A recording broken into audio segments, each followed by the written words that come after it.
Hi, this is Shilpa. I'm one of the coordinators for the DEEOTSAV Arts and Crafts session. So today we'll be looking into the MDF art.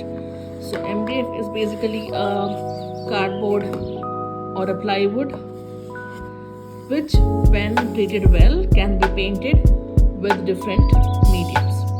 So we will be painting with acrylic, and because it is a wood medium, it is very absorbent. That is, it will take many number of coats of the paint to settle in, because the paints here are much thinner in consistency than in India. So if you have a gesso layer, gesso is basically one of the mediums which you can coat on the MDF plywood, and then you can paint. So what happens with the gesso is it makes a barrier between the plywood and the paint, and all the paints are absorbed on the gesso, and you do not require to use multiple layers of the paint.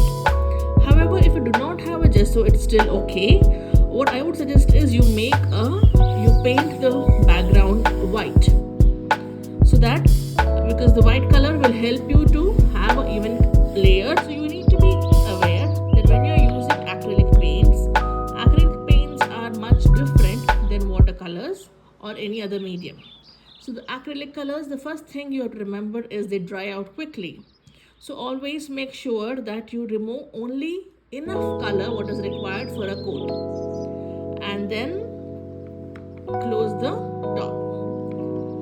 Also, if you use too much of water with acrylic, it becomes very watery, and it forms a very, so if you can see it here, see, this is what happens when you use a very watery form. Same thing, what you do is you always need to use a very clean brush, so that there is no paint from your earlier paintings. Clean it very well, and then you need to have a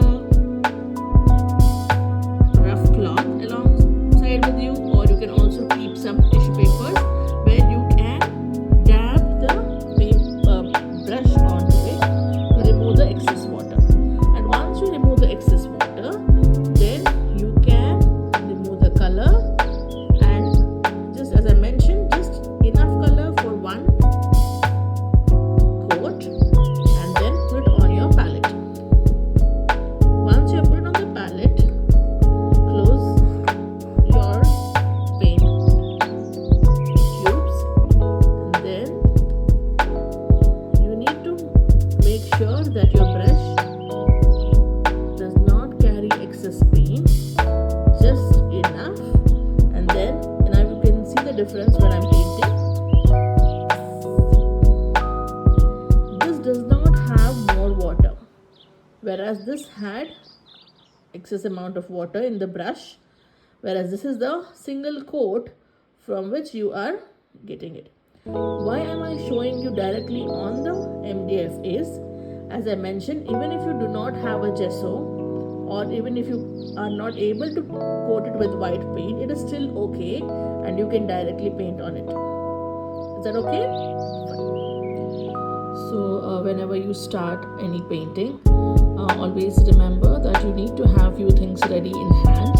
So basically, you need your medium or material on which you are painting. It can be a canvas or a MDF board or a canvas paper or anything like that. Along with that, you need your colors, your brushes, and you need to have 2 water containers, one with a clean water, both with the clean water. And so basically what this helps is, it helps us to clean the brushes completely. So as you see, this, once you dip this inside, you need to remove the excess water from the sides. You just tap the brush like this, and then you dip it in the clean water and rinse it well, and see, you can see the clear water coming out. That is when you know that the brush is complete.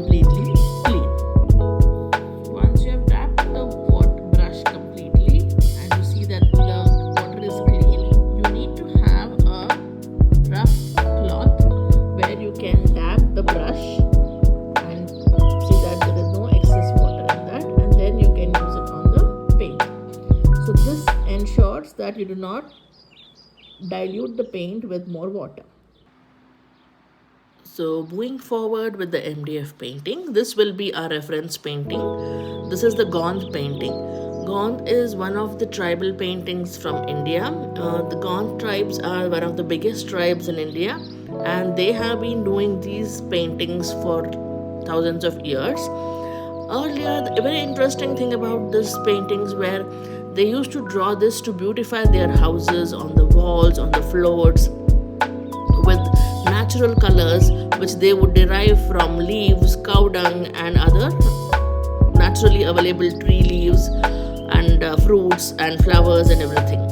But as the time has passed, now we do not use those colors. However, we use the acrylic colors or the watercolors or poster colors and do it on sheets to frame it up and put it on the walls, or do it on the different mediums of MDF, like different shapes on an MDF, and then we can put it on the wall as a decorative medium. So we will do that. So what I would suggest is, once you have, I will also share some other reference pictures with you. You can choose whichever you want and go ahead with that. So basically with these paintings, as you see, the Gond paintings have a very detailed and delicate structures. So usually the paintings would be to depict the different flora and fauna of that area. So usually you will see the deers, you will see a lot of trees, birds, elephants, and birds, which are all of different so you will see a variety of birds, animals, and other plants, usually is drawn on this Gond painting. Also you see a lot of detailing, which is usually done on the bodies of the animals or the birds which are being painted. Also you will see that the antlers are decorated with which has a tree-like appearance. So we will go ahead and start the painting. So I would suggest you can directly draw it on the MDF, or what you can do is you can trace it on the MDF to avoid any eraser marks and other things like that on the MDF. So you can trace it and then transfer it to the MDF through a MDF sheet, to a graphite sheet, sorry. So this will be a transfer of painting through a graphite sheet. As mentioned, the Gond tribals took inspiration from nature, and they believed that there is the man of the life and the nature is always interlinked. So you will always see that the paintings, the subject is usually drawn and colored with a block color and then filled with different patterns. So these patterns give an interesting outlook and idea for the painting. And they also believe that you do have some freedom to put in any fillings, any designs of your choice. Preferably the short lines, the curves, the dots are usually used. You can go ahead and do as you imagine, as you creative as you get. So when we start the painting, we will take the acrylic paints. See that you do not put too much of water, and then start giving it a coat. So you will have to note that you might have to give 2 or 3 coats before you can start the detailing on the painting. So our reference painting has 2 colors of deers, which is one is dark brown and blue, and I will go ahead with the same colors, and then going forward I'll show you how to do the detailing as well.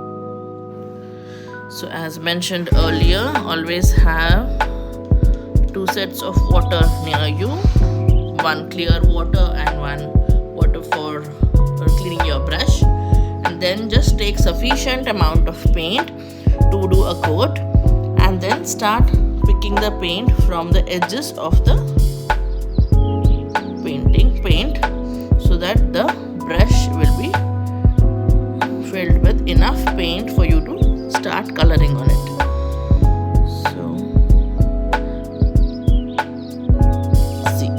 This paint has a little more water content in it, so that is why you can see that it is a little transparent. So you will have to put additional 2 coats to have it a opaque color.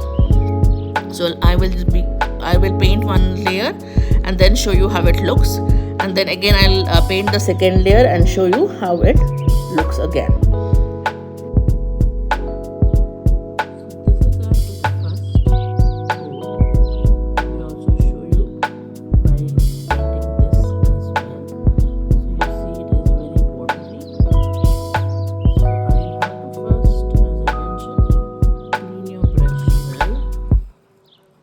Remove the excess water by tapping it on the sides and then put it on the clean water.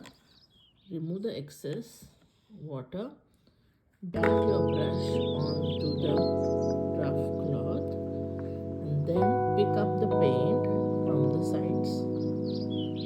Okay. Now when I give the paint, you will see that this is a little better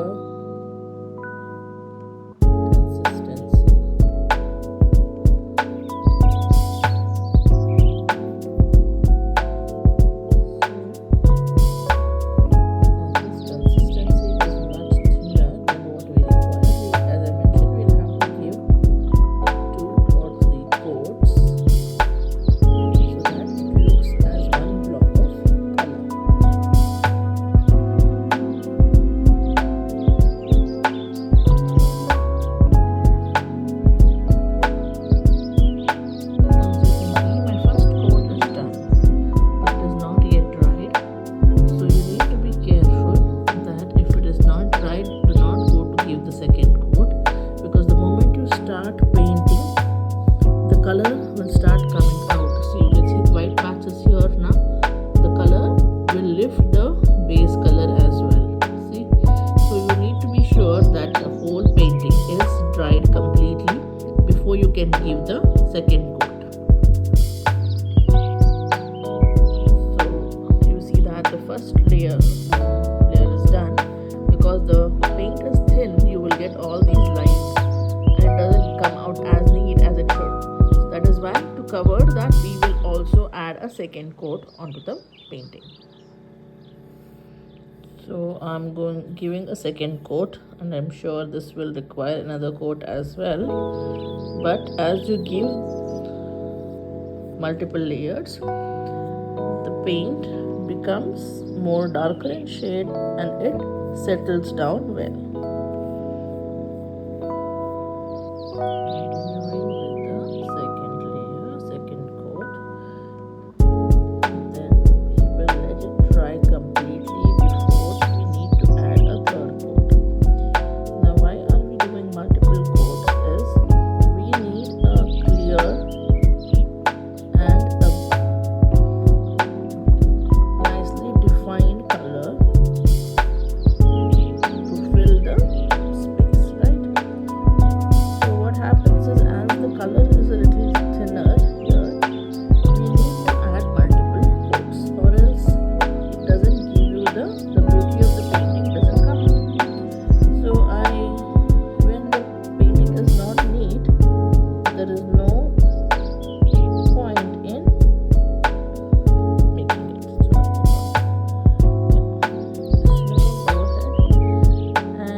What I would suggest is, before we go ahead, as you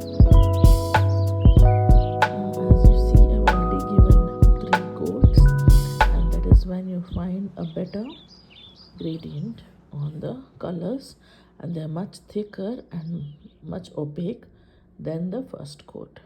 So now, just to make it much more neater, what I would suggest is we will paint the outer surface of the picture in a neutral shade, maybe a light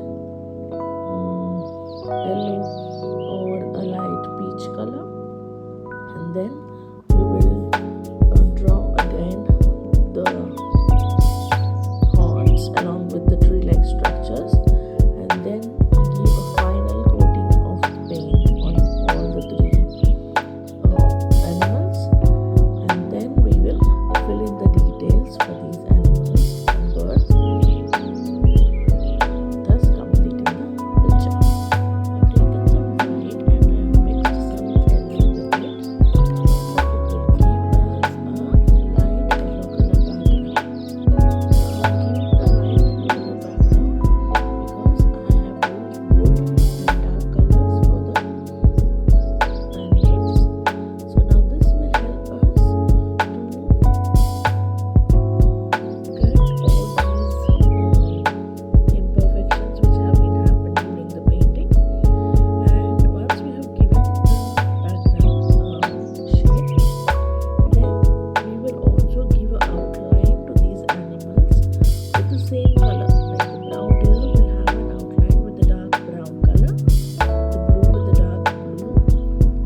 then fill in the details. So once you have mixed well, see that you remove all the excess paint and then take it from the sides and then start painting all over the picture. So this is how you go about painting it. And when you are painting near the picture, be careful so that you do not paint on the image and try to cover whatever mistake that has happened. There might be an extra layer of color which has come out. You can now use this color to cover that up. It's better you use a thinner brush which will give you a better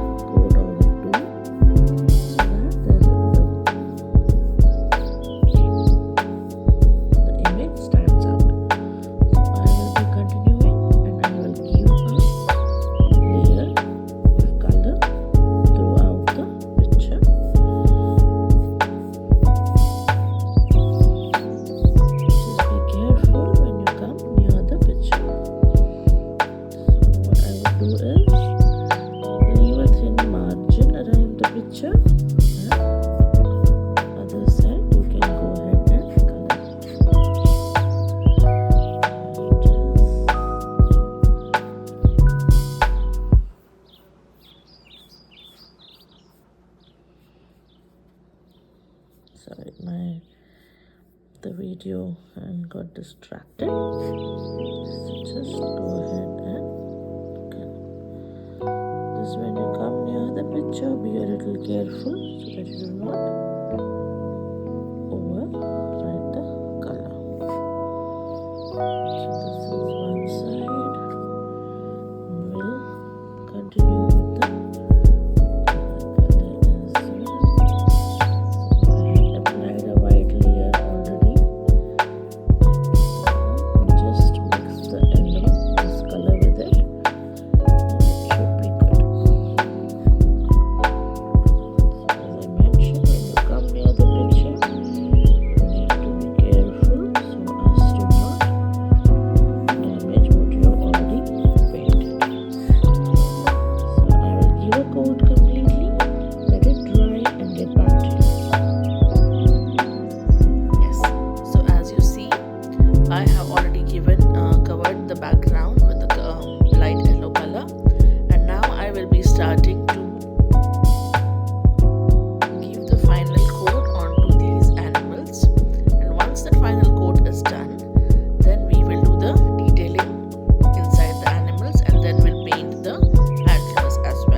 color and there is no transparency in,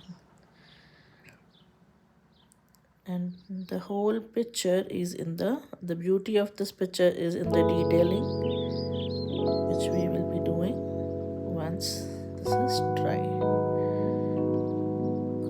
So a little careful along the edges so you do not make any mistakes.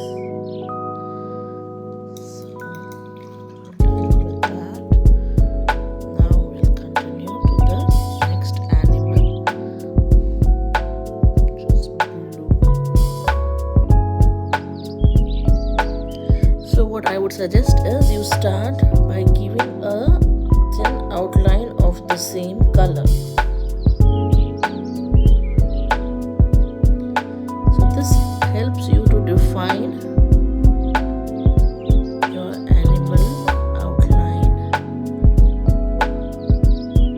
and helps you to cover all the edges which has been covered by your background, or if there is any kind of some small mistakes that you can cover with this particular trick, that you give an outline of the same color rather than the black color. So you will also get an idea if you need to cover any background which has been left out.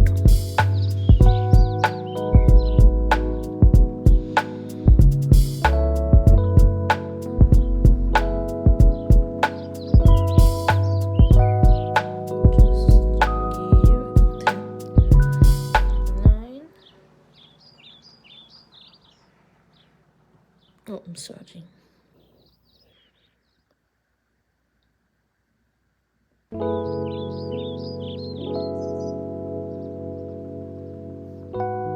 Okay, then you give a thin.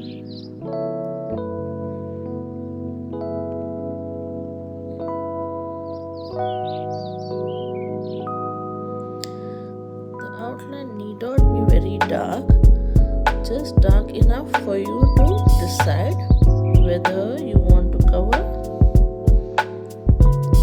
Go ahead with the feet.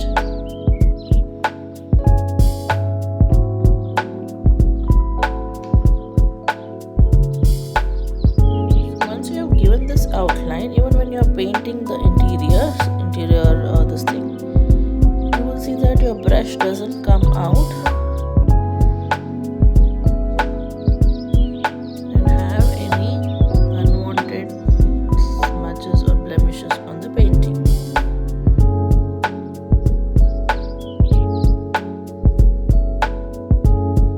So the remaining portion of the leg is hidden behind the brown deer's leg.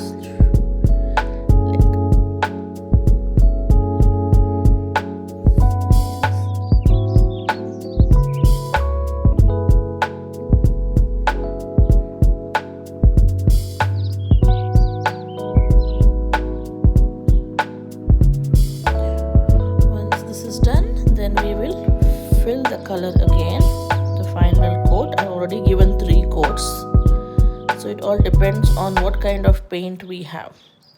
So some paints are not as pigmented as we would like, so we will have to give multiple coats.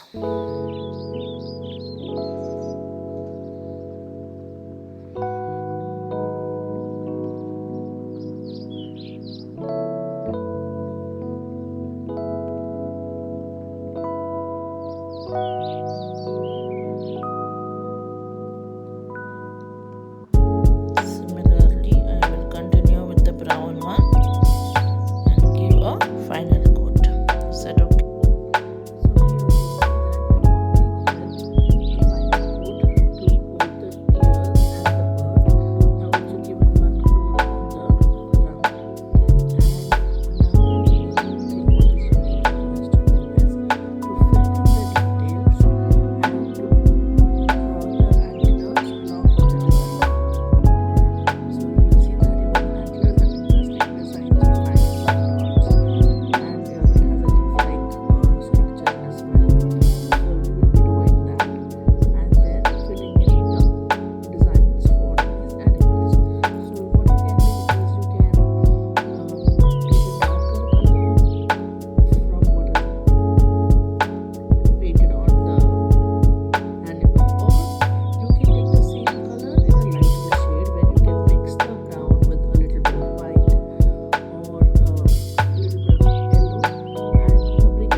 Like that, and fill in the colors, or you can draw small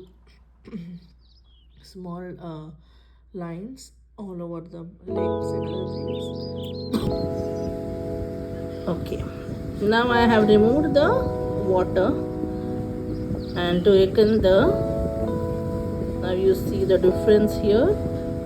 It is much darker than this particular paint which had more water in the brush. So you will have to dry the brush and then use it. So we will continue with this thing here. To make it a little more darker.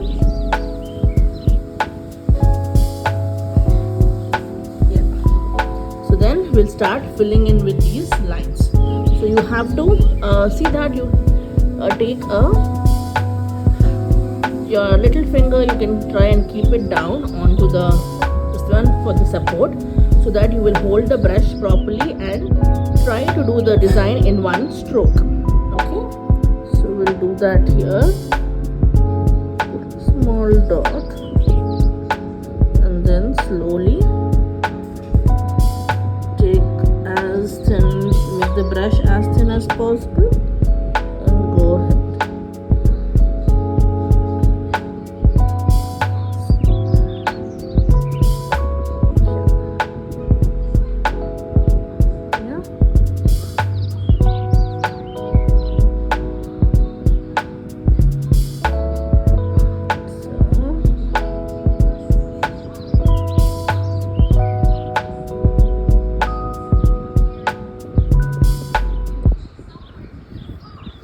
Then you can, if you want, you can continue with the same design, or you can start the next one here. So it is up to you how you want to continue with the design.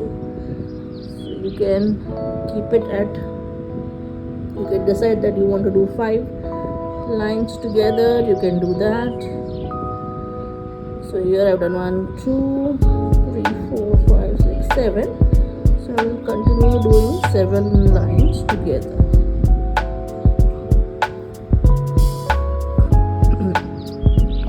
Try to make it in one stroke so that it is cleaner and neater finish.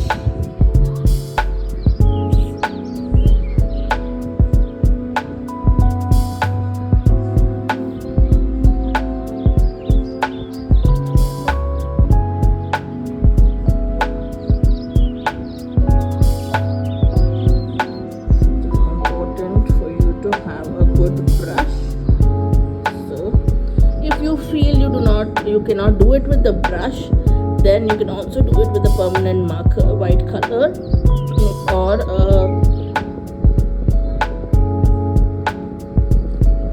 you can try using the marker as well.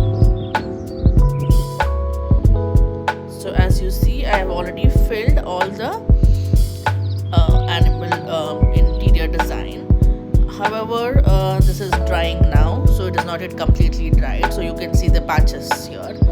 However, if you feel that when you are putting in the white lines, they are not even, then what you can do, I can give you a suggestion, is once you finish putting in the white lines, take the same color as the background color, the blue or the brown or green, whatever you have put, and just try to just outline it around that white, so that the uneven texture is covered by the actual brown or the blue color. So now we have finished this. Let it dry completely, and then we'll go ahead and do the antlers and do the design as per this picture. So I have done some more detailing with a little bit of black, and then I've done the rough design of the antlers, and now we will have to put in more details and give it a proper outline and everything, which we'll be doing next.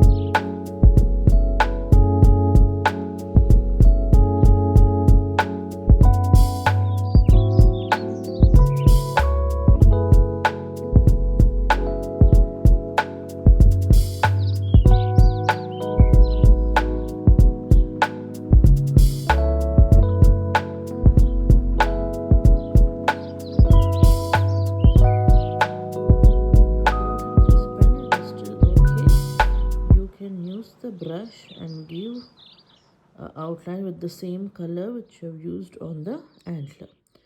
So now what I'll be doing is, once I give this outline, I'll again give another coat just to, as you can see that this portion which is here is lighter, so just to make it a bolder patch, give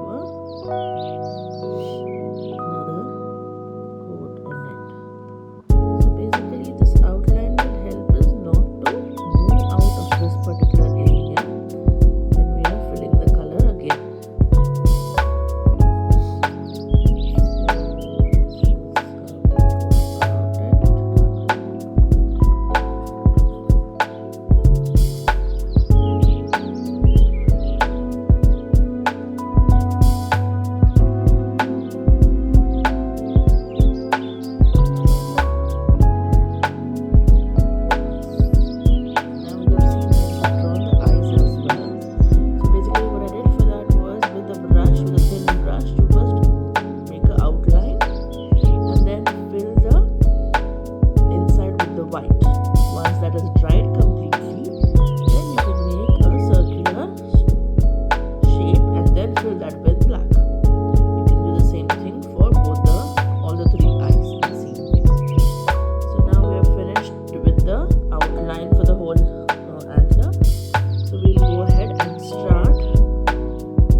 Once more, and then we will make the particular design all over the.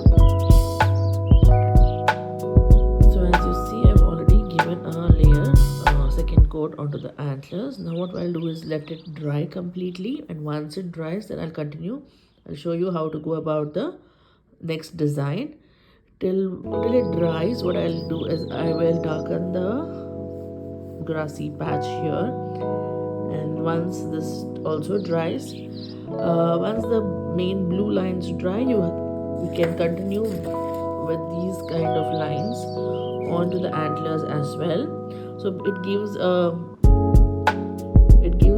picture some point of interest. It gives more depth to the picture. So we'll go ahead and put in the dots as you see, as we had done for the same for the deer as well here. So yes, we'll do that as well, and once that is done, then we almost finished the picture. So what I will be doing is I will be also sharing some other wall art pictures with you, so you can choose whichever one you want to do.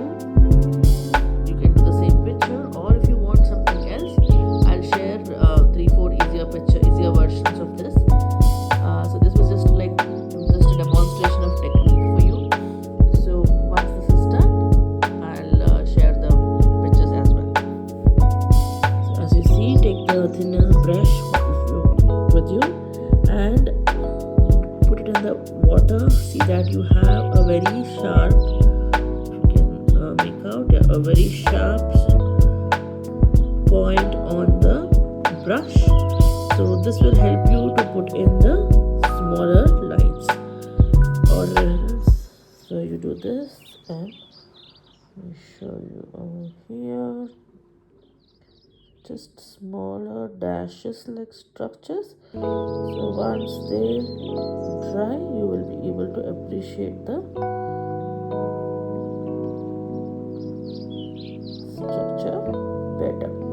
So whenever you're doing those small strokes, see that you keep your finger, this little finger on you need a support, otherwise your brush will not move correctly. So see that you support your brush, keep your little finger on the painting. If you feel, always make sure that your hands are clean when you're doing so that you do not put in any color which is already on your finger.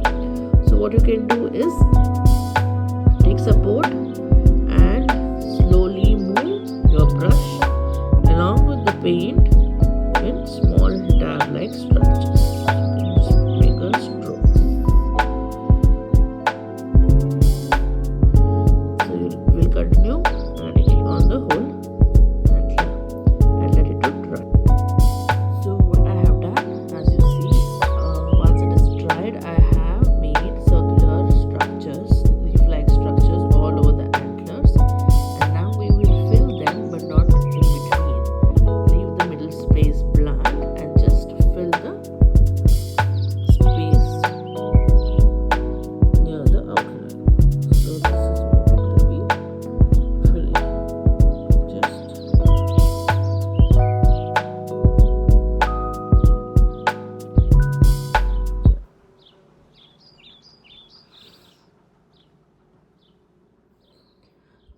once you yeah, so just go ahead and fill in the space,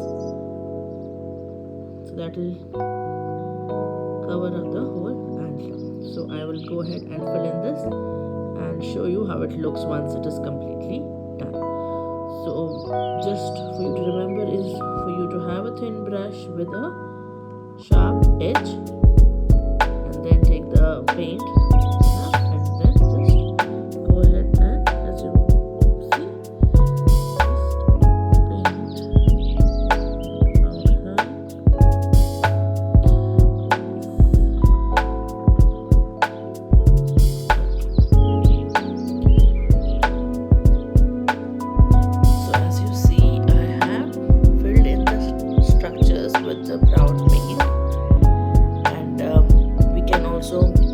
another outline to those structures to make it much more defined. And then once this completely dries, this is the final picture which you can see here. So you can beautify even the grass. We can put small structures there, or we can draw grass, or you can draw small flowers here. So it's all up to your imagination how you want to go ahead with it. You can do something similar or something totally different. I hope you enjoyed this session as much as you enjoyed the mandala session before. So hope to see you on Saturday on November 5th with your creations. Take care, see you soon, and happy painting.